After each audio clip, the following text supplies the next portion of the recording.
one of these big units coming in here, but without that available here, we'll have to see exactly how it goes. But I just got notice from production that the players are ready. They're waiting to start here, so they got the go-ahead, and we'll have to see exactly how it turns out. But game one, turn one, it's going to start off here with this Irelia player developing a Siren. Yeah, Aurelia jumping out off the bat really early on. The premium things for this Aurelia into this Kaisa are going to be like Azanya's Hourglass, the Guardian Angels, those kind of things, because you need to protect your units and not get blown out by falling stars and the likes of those kind of units. Obviously, you don't care as much if you lose a Lonely Poro, but you can definitely get into trouble as the Aurelia player if you hang your Stellacorns, out to dry, that kind of thing. But both of them out with an early start, and Kaisa going to be able to take the initiative here and take the first battlefield. Yeah. So I think an interesting choice. I think the chatter just kind of pointed out to me. I wasn't kind of really paying attention to it early on. But a hollowed tomb is the battlefield of choice here for game one for the Kaiser player. So a very interesting tech choice in terms of battlefields here for the Kaiser player. We'll have to see exactly how it gets best utilized. But to be honest, I don't even remember what the card does. Basically what it does is when you hold, you return your chosen champion from the trash to your zone. So that means that you can be a lot more aggressive with your Kaisa survivors, because if you lose them, you can basically pull it back out, send it back on the battlefield, re-accelerate, that kind of thing. So really, that's I think where it's coming from, is like, hey, if you have hate for my chosen champion, I can take it out. Now, the scary part though is like the last thing you really want to do is make there an opportunity where an Aurelia can get their fervent back if you spent all the resource and effort to get through and kill the Aurelia fervent. So that could come back to bite you, but it is a hold trigger, right? So it's not a conquer. So there is potential to force them to stay on that battlefield and punish them that way if they want to try to get their Aurelia back. Because I think once you've done the legwork to get rid of the Aurelia, you're probably pretty good. Yeah, it makes a lot of sense here. So 3 runes going to be exhausted. It is going to be a Swiftfoot Boots, and 2 runes going to be exhausted as well, which means that this Aurelia is going to go ahead and utilize it to give this Lonely Poro The ganking most here. dangerous Lonely Poro. This is a very angry Lonely Poro. He was so He's lonely, getting and then hit here with someone, a smoke screen. Dobby got a sock, and then now he's running rampant. But yeah, the smoke screen come out. Did you ever seen this much hate for a Lonely Poro with shoes on? And not so fast defending the Lonely Poro and its honor. It really just kind of feels like Smeagol found his ring, and he's kind of like, or is it trying to find his ring, and he's on a bit of a rampage here. And look, this Plundering Poro trying to fight right back, but the not so fast is going to go ahead and defy essentially what the smokescreen wants to do here. But that does mean that this Aurelia player exhausts 3 runes to do so, and the Siren, I have to assume, is just going to go ahead and be used to kind of protect this Lonely Poro for the time being. I mean, you can't expect it to survive for at least another turn here. It makes sense why he wants to protect it here. Look, he doesn't have any of the units he wants to develop, and to put down this Aurelia, it still is a little bit risky. That said, I think that what this tells me is that there's nothing like a Zonia's Hourglass, no GA like you had talked about, to be able to protect this Aurelia. So for the time being, this Lonely Poro is going to be the card that he utilizes. And I mean, look, he used, what, 3 cards in total on this turn? The Siren, the Swiftfoot Boots, as well as that Not So Fast. But now the response in kind is going to be a Rocket Barrage. Going to go ahead and strip away this Boots of Swiftness. And it's really just going to be back to square one here in this Poro, who's back to being real sad and not going to be able to do too much anymore. Yeah, Rocket Barrage, one of those cards that I think is getting more and more kind of popular, especially as we kind of move into this post-ban. Oh my gosh, the falling stars, the amount of hate right now from this Kaisa, because the Kaisa is like, hey, you know what? I'm not spending, I'm not spending max power for a lot of the things that I'm doing. You just spent a lot of power to protect your, Lonely Poro with shoes. So I'm just gonna start to clear your board and make sure that I can force you into a situation where like you have to maybe take a risk. And then if the Kaisa has something to punish that, then that's going to look very good for the Kaisa. And on following turns, they're going to be able to activate this Kaisa survivor potentially and start to get that active and draw from that. Yeah, this is definitely an unfortunate scenario here for the Irelia player. Losing the Swiftfoot Boots, I think, is a much bigger hit than people are kind of initially realizing here. It means that this Irelia player is not going to be able to protect herself or sorry, is going to be finding it more difficult to protect himself even more so than it was before. That's just 2 less might for 1 power that they are going to be able to utilize. He's only at 5 runes available as well. And look, I think this Kaiser player is actually playing this matchup incredibly well, and it could just be that Kubi here, the Irelia player, is being a little bit impatient and just kind of jumping the gun a little bit faster than he needs to here. This Irelia player is obviously guns racing for the time being, and for the next turn, I have to assume that this Kaiser is going to come down, go ahead and bring himself into that Sunken Temple, get himself a draw off that Kaiser as well, as right now, he is forced to Oh play this my. Irelia Oh Fervent, my. and this is very risky to do so. This is such a Yep, bold play. and there it goes. And falling star number 2, there it is. Like, oh no. This is falling apart really quickly for a Irelia player. Dang. Well, I mean, again, like we said, like this, kind of like we were leading to this, like pilot really matters too, but also like I think that the Kaisa players played this very patiently. It's kind of hitting all the lines that they want to hit, utilizing the cards in their hand. Double falling stars is a really hard thing to deal with. You know, in Origins, it was kind of one of those things where it's like, well, if they have double falling star, then what am I like? How am I playing around anything? And I think that in this case, you know, Aurelia kind of forced to make enough decisions, or you know, forcing themselves into enough decisions that they kind of left themselves out of, like, okay, I'm going to gamble with the Aurelia Fervent to try to get back into this game, realizing how dire it's going to be to develop against this Kaisa. And now, though, getting the ultimate punish and losing that Aurelia, that's, you know, we'll see what they can do to get back in this game. Aurelia can again activate, be very aggressive and come back, but stripping the tools of, you know, not having any Zonias out there to protect or save from the removal of Kaisa, losing those boots like we talked about, Rocket Barrage, you know, it can hit your backline and kill that, you know, your 4 might you know, unit, so it's good there. But being able to kill gear too, especially like you talked about the Swift boots being as valuable as they are, creating a lot of the mobility for the Aurelia to swing back really quickly and score lots of points, affect a lot of the battlefields.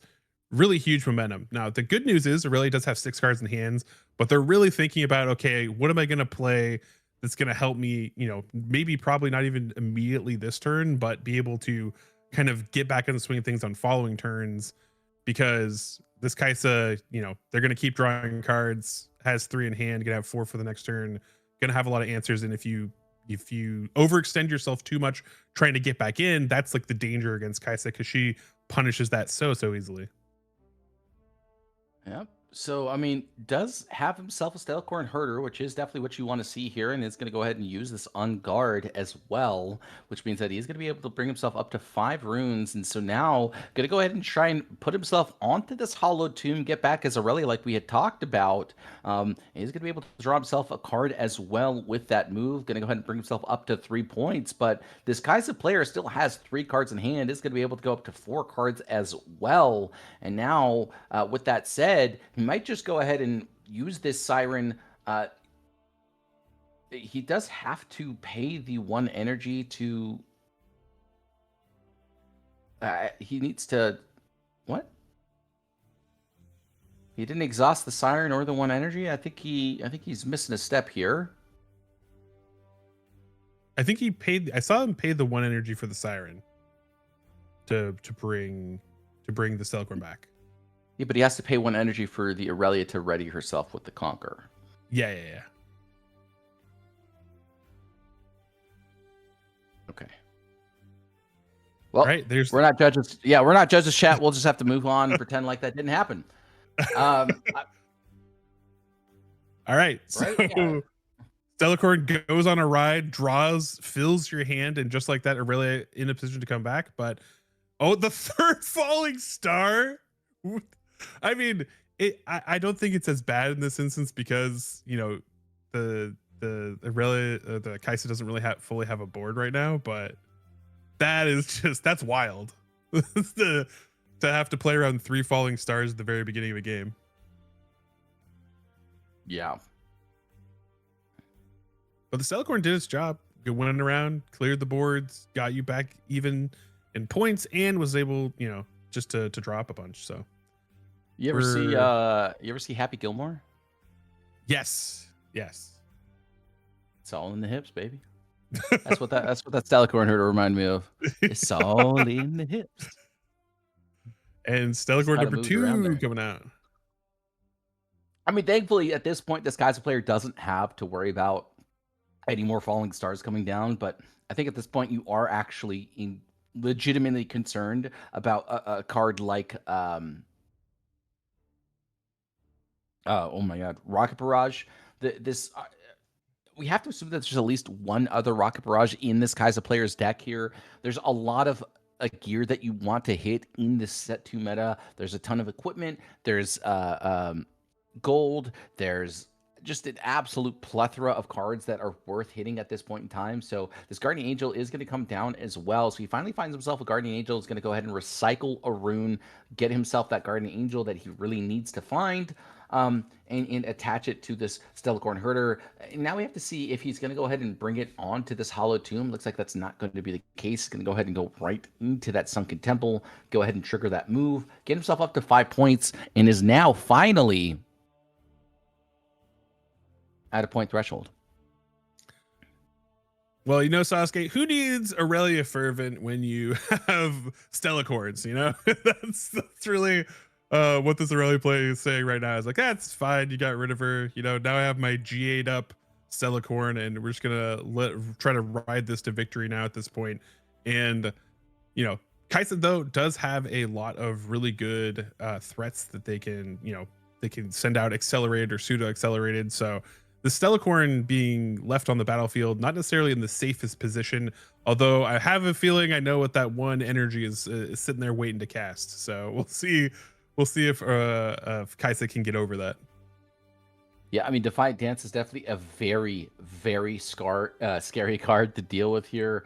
I mean, he's got 6 cards in hand, so he's got a plethora of answers to work with here. But at this point in time, he's just going to go ahead and utilize this Pouty Poro. I don't know that I agree with this line here of this Bellows Breath. Is just playing a little bit overzealous, if you will. I think he should have been a little bit more patient, try and find himself a little bit more things to work with here. But that said, with the ability for the Stellacorn Herder to just move around the entire map, kind of with pure impunity, if you will, it's going to be very difficult to do so. So just trying to hope that his opponent doesn't have this Defiant Dance. But if he does here, he's going to go ahead and recycle 2 runes. And I think at that point, the game will just be over. So 2 damage is marked here onto this Stellacorn Herder. I mean, even if he does get rid of it here, it's just going to force the trade. And this Unguard, in fact, is going to be the card that is responded with. So this Pouty Poro is going to do nothing. And now this Kaiser player is kind of stuck in this difficult position and going to go ahead and try to find himself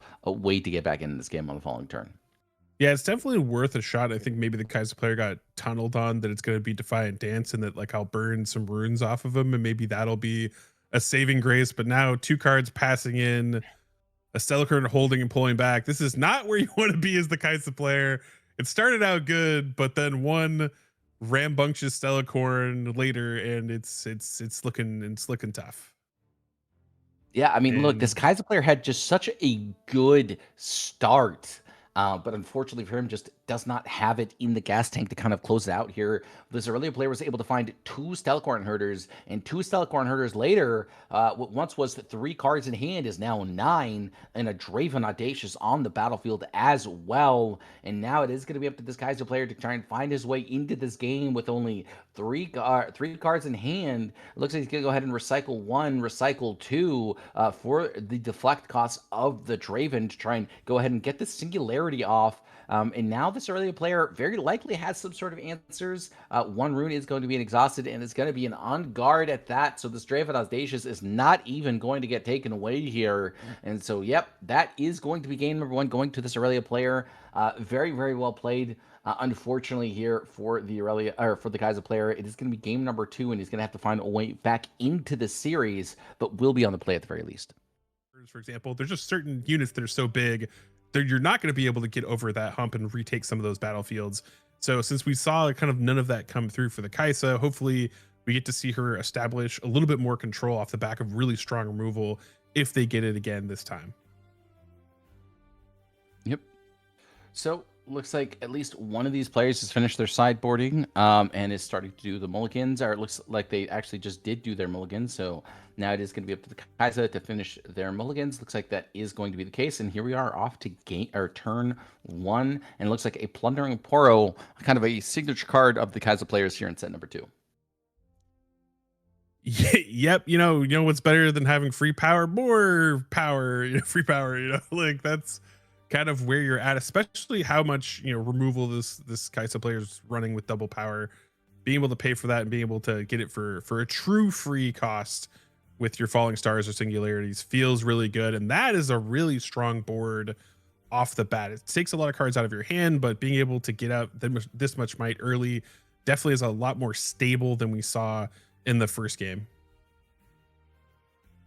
This is definitely a great start. I mean, you just said it here. Look, Noxus Hopeful, I think, is one of those cards that a lot of players are understanding as one of the most powerful cards in the entire game thus far, at least in the Fury domain. That said, it is just an incredibly impactful card, but it's not one of those cards that I felt was like problematic.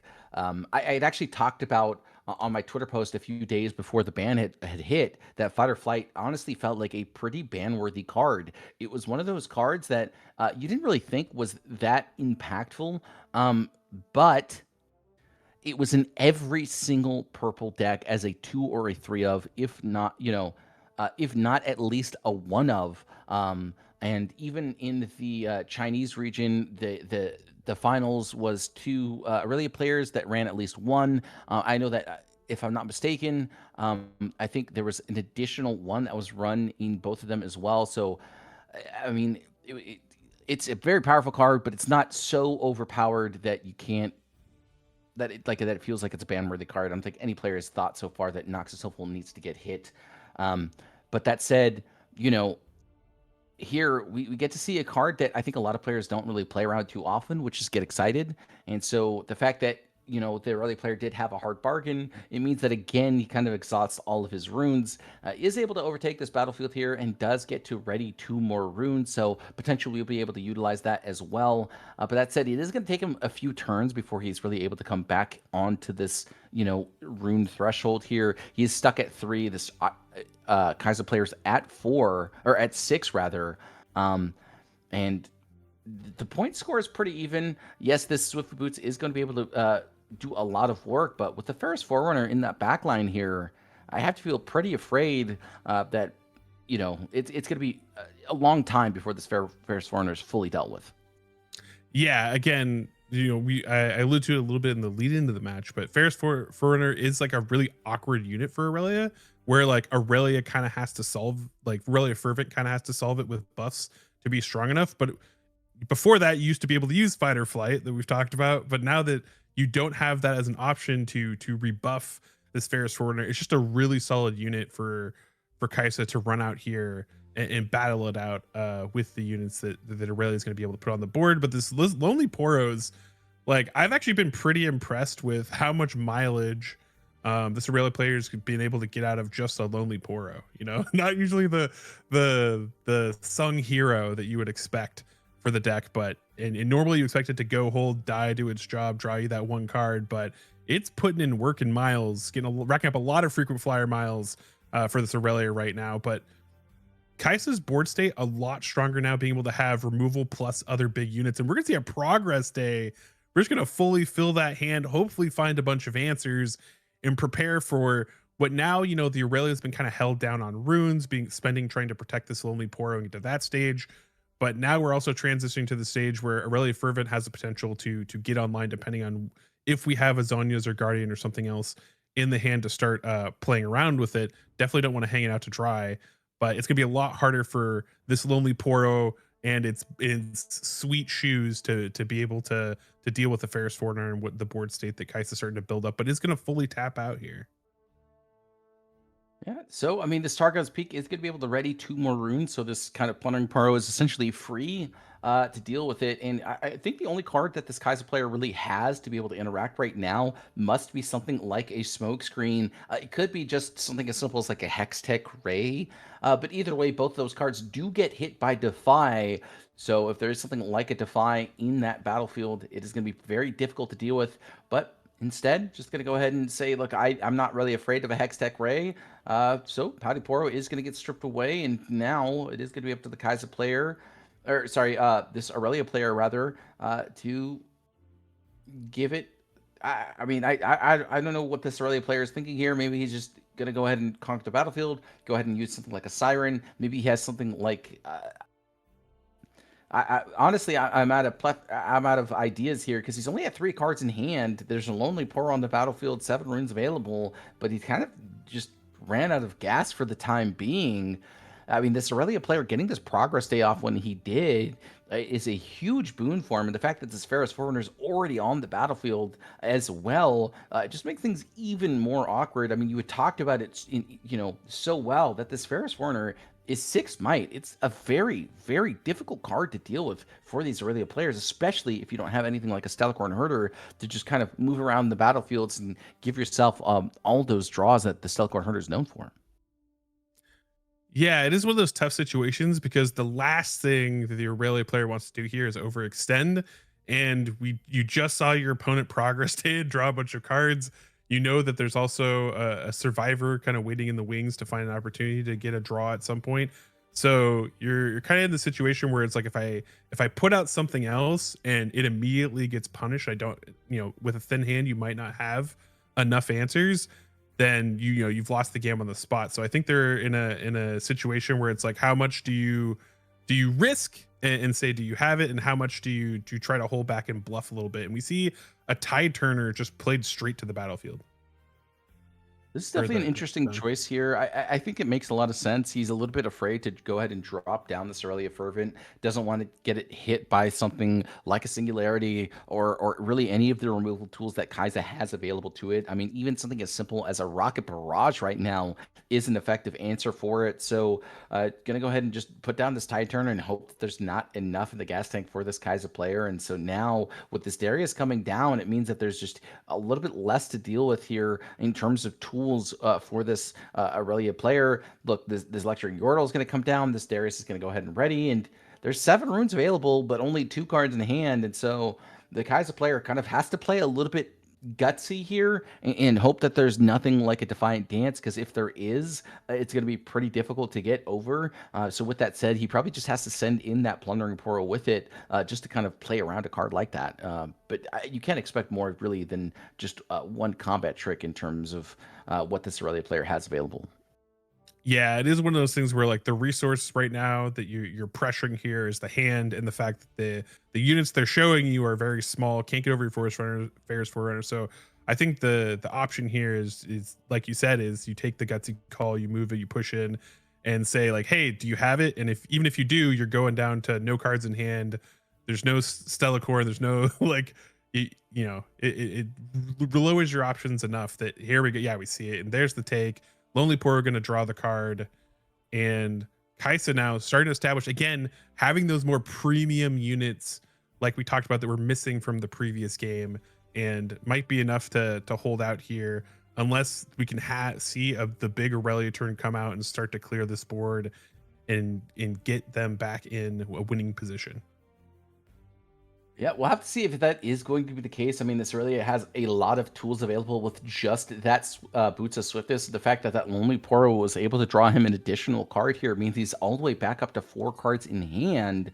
So 4 runes, 5 runes going to be exhausted here. Here comes that Aurelia Fervent. We have to assume that this Boots of Swiftness is going to go ahead and get attached as well. So this Aurelia Fervent is going to go all the way up to 7 might. Is going to be able to overtake either one of these battlefields if he so chooses. And now if he has some sort of additional way to trigger a ready on her, he does have the Siren, so he can go ahead and move across both of these battlefields as well. We have to expect that is going to be the case. But yeah, I mean, definitely in a very, very strong position that he otherwise wouldn't have been in. I'm not sure how he's at 7 or 9. Oh, right, because the ready as well as the target. Where Yep, is that? that 8? counts. Yeah. 3 target. Yeah. Okay. Yep, 9. That is accurate. So 9 might, it's going to be very difficult to overtake, even more so than we thought initially. So if there is something like a smoke screen, he might be able to get himself over that hump. But it is going to be kind of up to exactly a smoke screen, really, to just kind of stave off the aggression that this Aurelia player is going to be able to put out on this turn. Yeah, as the Kaisa player in this situation, obviously this is the strong Aurelia turn basically to come in. But then the question is like, okay, but like I really just don't want to see like the Guardian Angel or the Zanya's back this up, because if I can remove this after the Aurelia does its thing, I'm gonna have 2 other mechs in my base if Ferris Forerunner gets taken out. I have stuff that I can go if Aurelia for some reason stays on battlefield. A Watcher is going to be a really strong play into that in the following turn. There's just a lot of options right here. So we'll see what the Aurelia gets to back this up with. She's going to send it back to base, try to tuck it in, but all that might that it just got is going to go away. So if Kaisa has a way to remove it and there's no way to protect from that, then we're going to flip back to the initiative going straight to the Kaisa player. Yeah, I mean, look, this Kai'Sa player is at 9 runes, and Kai'Sa players are known for having Time Warp in set 1, so it could be that he's just on some sort of Time Warp plan. But that said, I mean, there is cards like Ride the Wind. It won't be able to get you that 8th point, but it will be able to draw you a card and make things a little bit more awkward for you. And again, I mean, this Ferris Foreigner is going to be able to make 2 more tokens, so you're not actually stripping away 6 might from either of these battlefields. This is just one of those cards that kind of works exactly like a Wormcoil engine for Magic the Gathering. And it was just one of those iconic cards that for the longest time was just so difficult to deal with. As you strip it away once, it essentially brings itself back for free in 2 more bodies. So it's even more awkward than it was before. And so now it is going to be up to, really this Aurelia player to find a way back into this game. 6 might is the Aurelia's attack here. So now, I mean, how do you get yourself kind of out of this hole if you are the Aurelia player here, if there is something as simple as a time warp for that final point? Well, I think the scariest part, if you're relying on time warp, is going to be Aurelia's best friend, hard bargain, and that is the inner struggle that you're going to have if you're like, all right, well, I'm going to go. There's a lot of lines that ruin it for you. Mainly being the fact, like you mentioned, there could be a Ride the Wind that stifles you in being able to run that line, but then the hard bargain I feel like is the most obvious one that I'm afraid of if I'm the Kaisa player at this point. So if I have another cleaner way to get rid of this Aurelia, I want to go that route. And I think what we're seeing here from the Kaisa players, I'm going to go in early, see if you're going to spend your debuffs and your other abilities. We're going to see the Ride the Wind come through, and here comes Aurelia. Yeah, I mean, look, he's not really doing anything that's deeply impactful here. Both these units are going to get stripped away, but again, I think really it just comes down at this point to whether or not this Kai'Sa has that time warp, and I think that's really just been his game plan with the fact that he was able to move both these mechs onto that battlefield. He kind of just wanted to force some sort of trick, see if he had something like a Defiant Dance, because then it would have forced the trade, and then he would have been able to get onto that battlefield anyways. So that's kind of what I expected to be here. Otherwise, this would feel pretty great, I guess. So it looks like he's just gonna go ahead and try and see if he can get whatever other runes Ooh, we're throwing in the Hextech exhausted from Ray. his opponent's turn. And yep, there is that Defy, which means now there's no hard bargain available. That's what we And wanted. that's exactly what we wanted. So, yeah, I mean, you have to feel pretty good about yourself if you are the Aurelia player here or Kai'Sa player here. If you are on that time warp plan, which again, that's kind of what this tells me here. So we'll have to see if that is going to be the case. And I mean, he hasn't said the GG, and yep, there it is. All right, Echo coming through with the time warp. And then And yeah, great play by the Kaisa player, played patient enough, and that is exactly, you know, what we're talking about had to happen at the end is all right, it's if I can get on for the time warp, I have to reduce enough runes from the Irelia player so they can't just hard bargain me. I don't know if hard bargain was in the hand of the Irelia player, but that would have been, that was the main hurdle to get over, and the Kaisa player was able to do that. So props to them. Again, another great series we're seeing here, going to a third game. Both players have basically kind of showed off strengths of their deck. We've had some good back and forth. Exactly how their decks are supposed to fire off. So we'll have to see if either of these players are able to take number 3. Again, I still kind of favor the Irelia player, but I will say it's felt like the Irelia players kind of played a little bit impatiently, if you will, kind of exhausted a lot of resources on their early units where I don't think that they necessarily need to.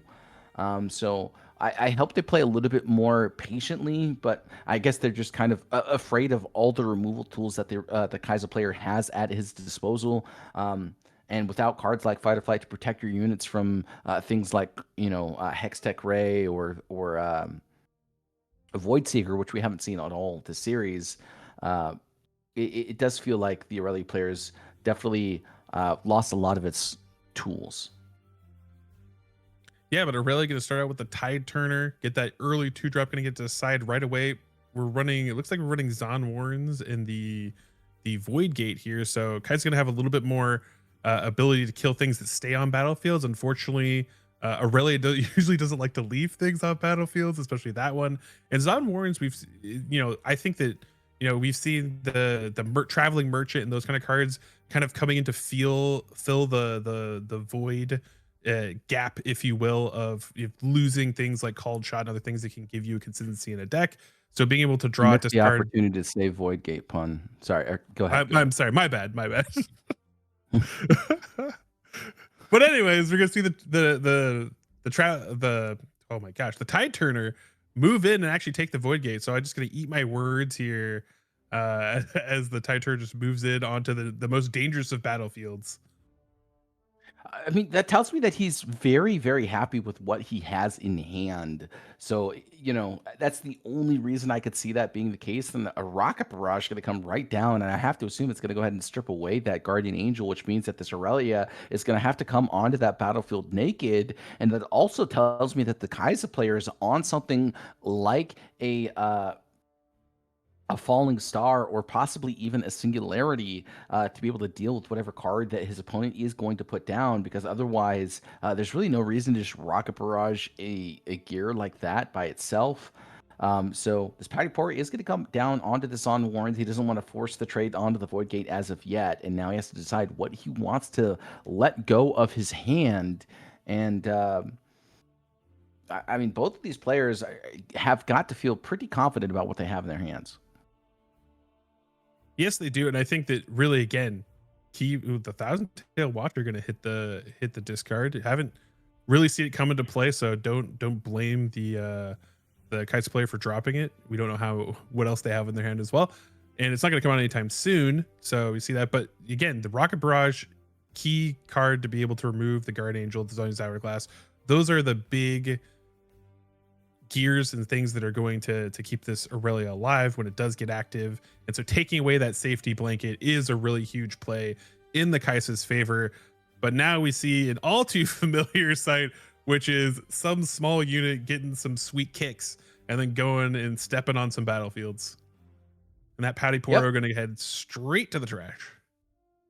Yeah, Pouty Poor is going to be a little bit more upset here as well. The fact that the Tide Turner is going to be the card that strips away from Pengeagle's, or not Pengeagle, Kubi's side of his hand, which means that this Tide Turner is going to be still sitting at 4 might, and the fact that he probably has 3 cards in his hand that he's very happy to hold on.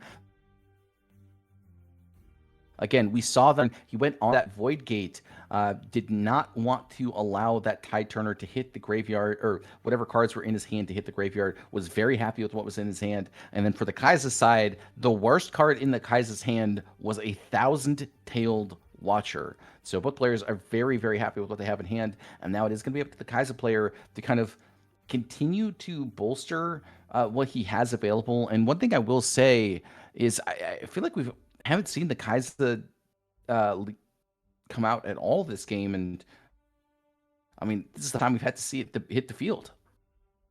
Yeah, I mean, we saw it early in game one, and then it immediately got munched by a rampaging Stellacorn Hoarder. But game two, yeah, it basically kind of like sat in the garage. But now we're pulling it out. We're creating a strong might board between having that and the Noxophil. So well, that it feels good, but you know that like there's a lot of runes up for the Irelia player. They're super mobile. They're just happy right now, grabbing their points, and it feels almost kind of like the Kaisa's like best case scenario. She hopes that the Irelia player does expose or give her a 2-for-1 potentially from a singular or some other combo of cards.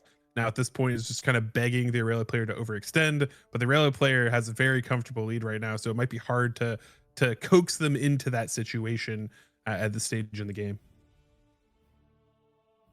I think you're absolutely right. I mean, look, this is definitely not a horrible, horrible, unwinnable scenario for Kaiser, but they're definitely on the back foot at this point. And I think if you're the Irelia player, you're feeling very confident. You're kind of okay with even just passing at this point with 7 runes available. This makes things incredibly awkward for the Kaiser player to kind of play into this tide turner. So we'll have to see exactly what he decides to do with the rest of his turn. And as I say that, this Aurelia Fervent's going to come right down.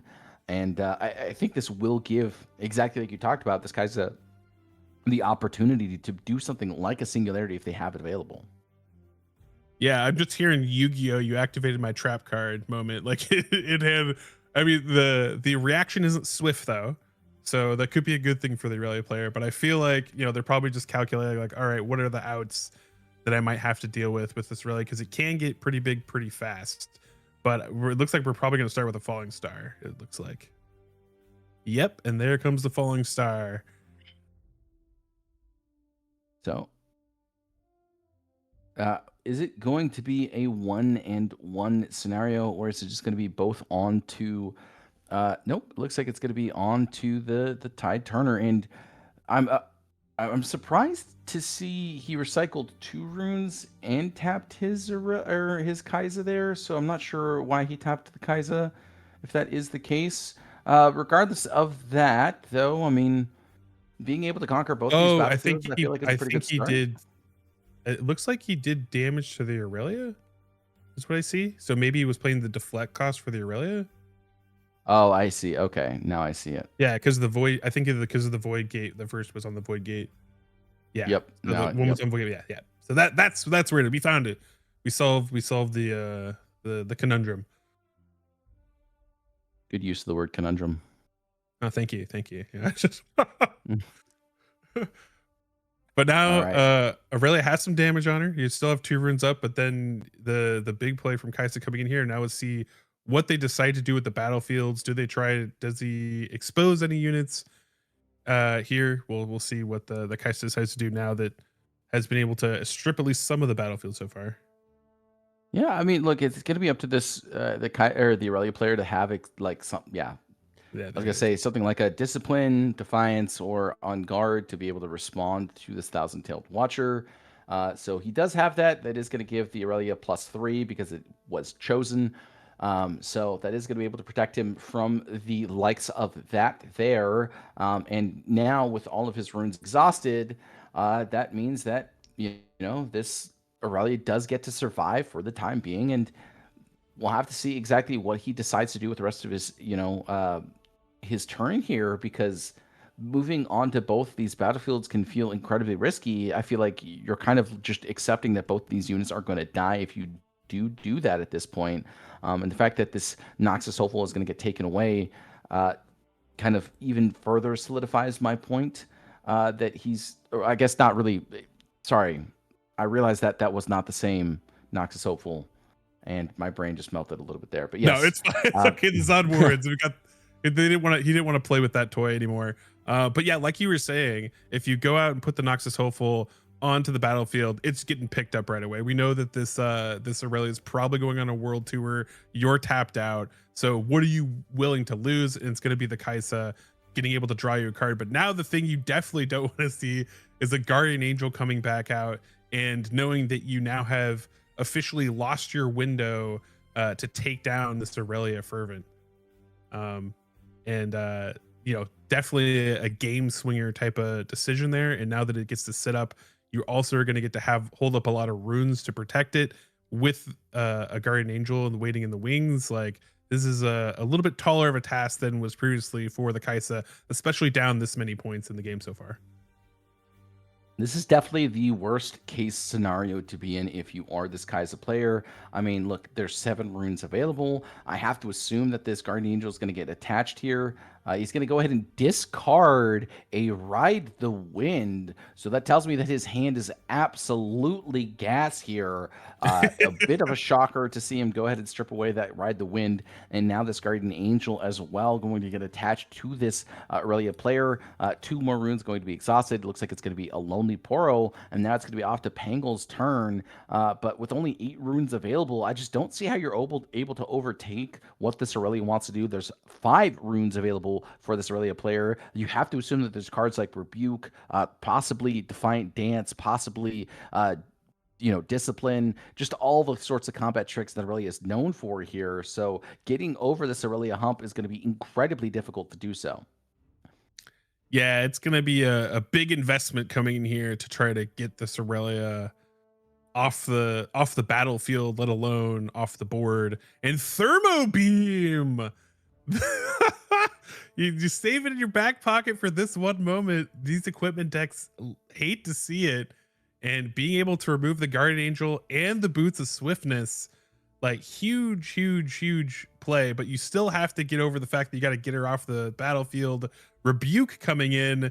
So the one downside to Thermo Beam is very energy intensive, even if you get to cheat some of the power. So you have a lot of other limited options to try to make up for this. And now with 3 runes and Irelia sitting on base, you have to have the answer. It looks like we're gonna have get excited, gonna come in, and this has to kill. If it doesn't kill, then that is the match. And Defy, oh my gosh, the hand is gas, like you mentioned. And every attempt Kai'Sa's making is getting rebuffed and rebuked here. This is not the scenario you want to be here in. I mean, look, there's only 1 rune available anymore for this Kai'Sa player. So that will very likely spell the game here for them. And unfortunately here for Kai'Sa, there is that GG that's going to go ahead and get called out here. And yeah, I mean, look, I think game number 2, the Kai'Sa player definitely got to have a bit of a showing here. But in game number 3, it just felt like Kai'Sa did not have any of the cards that they wanted to see. It felt like the Irelia player was just kind of in full control.